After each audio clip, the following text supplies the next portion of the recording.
Hello, and welcome to another edition of Talks with Ken. I'm your host, Kendrick, and as promised, we're going to wrap up our three-part series on the relationship between husband and wife. Last week in part 2, I distinguished there's no such thing as gender-specific roles in today's marital climate, merely just roles in which both parties share mutual responsibilities. They do what needs to be done, no matter who's doing it. And today, I'd like to give you another puzzle piece to add to your puzzle board by discussing one of relationships' strongest oppositions. Today, let's discuss one of the leading causes of the D word. You guessed it, divorce. Can you guess what it is? Yes, no, maybe? Studies have found one of the leading causes of divorce is uncommunicated expectations, meaning expectations that are not clearly expressed or explained to their partner. Also, it pertains to confusion of who a spouse is supposed to be and or what a spouse is supposed to do, which eventually leads to misunderstandings, disappointment, and resentment. Uncommunicated expectations can lead to feelings of neglect and frustration, causing partners to resent one another. You know what I come to believe? Is that it isn't the person you're angry with. It's the frustration of not being able to sway your partner to see things the way you see them. Marriage is nothing more than two individuals refusing to give up on one another. And to do this, we must have agape. Now, what is agape? Agape is a Greek word which means pure, selfless, and unconditional love that is a choice, not a feeling. We all chose the relationships that we're in. So choose to give your best to your partner in your relationship. We can't receive what we're not ready to give. You want transparency? Be transparent. You want passion from your spouse? Be passionate. You want understanding? Seek to understand. Let me preface that I'm a 40-year-old happily married man, but I must admit the notion happy wife, happy life ain't quite right. I'm sorry, babe. Not to say I didn't subscribe to that belief growing up, but as I go throughout life, both should be felt and heard within a relationship. I subscribe to happy spouses, happy houses. And on a personal note, I have to shout out my wife because she is adhering to this notion as well. Love you, babe. But just the statement of happy spouses, happy houses invokes balance. If we are to be equally yoked, let's be equally yoked, not divisive antics over here, okay? I believe we are both gifts to one another and should be mentioned as such to each other. Women have to be women, men have to be men. It's that simple. Scientifically, it's already been proven that each generation of men possesses lower average levels of testosterone than the generation before. And couple that with happy wife, happy life antics, you're asking men to deny who we were created to be and continuing the coddling of our nation. True men bring about structure. And while he establishes structure, he can sometimes be deemed as a villain because structure comes with some no's. Some, we'll have to do that later. We might have to pass on that. Some going against the grain, mostly.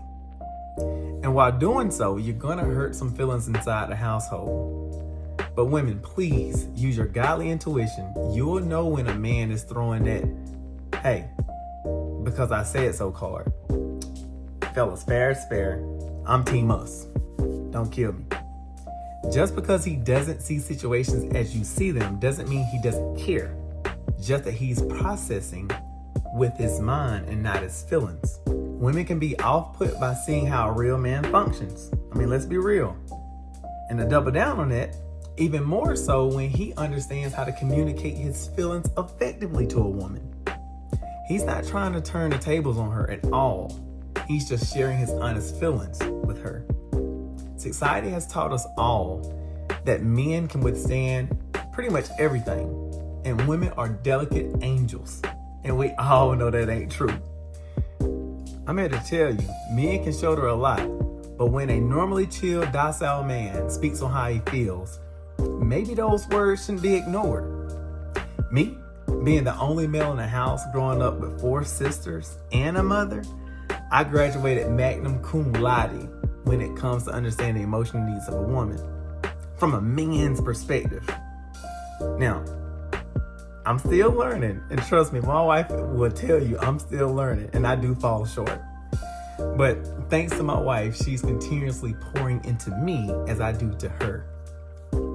Your partner will act as a mirror and reveal some of your shortcomings and flaws, things that you probably knew were there, but you're afraid to admit it to yourself. But being able to listen to their feedback and take actionable steps to change or improve is where the magic lies. Let me put it like this. How we resolved issues before we were married versus after we were married was different. How we resolved issues before we had kids and after we had kids was different. And don't even talk about all the thousands of outside factors that also affects the way we view one another. A healthy marriage isn't without its fair share of problems. It's learning how to deal with those obstacles as a unified team. Sure, he's gonna forget what you told him this morning but prior to leaving the house. I know it, because I've done it. Sure, she's gonna want you to have pillow talk when you're tired and ready to go to sleep. Kind of guilty on that one. But in closing, message to the men. Remember, by nature, you're a builder.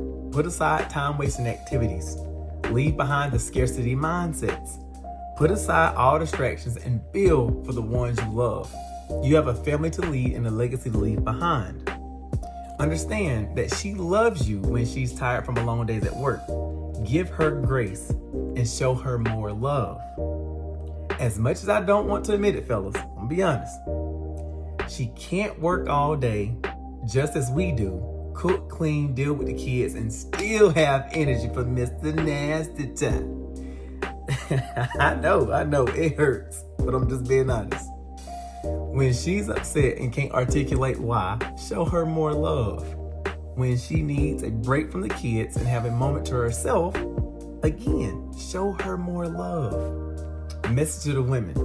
Understand that he loves you, but he has to sacrifice Netflix and chill to do what's best for the family. He can't spend every waking second with you while he's trying to build an empire for the family. When he is openly expresses his feelings, he's not trying to be demeaning or dismissive or even insensitive to your feelings. He's doing you both a favor by communicating openly.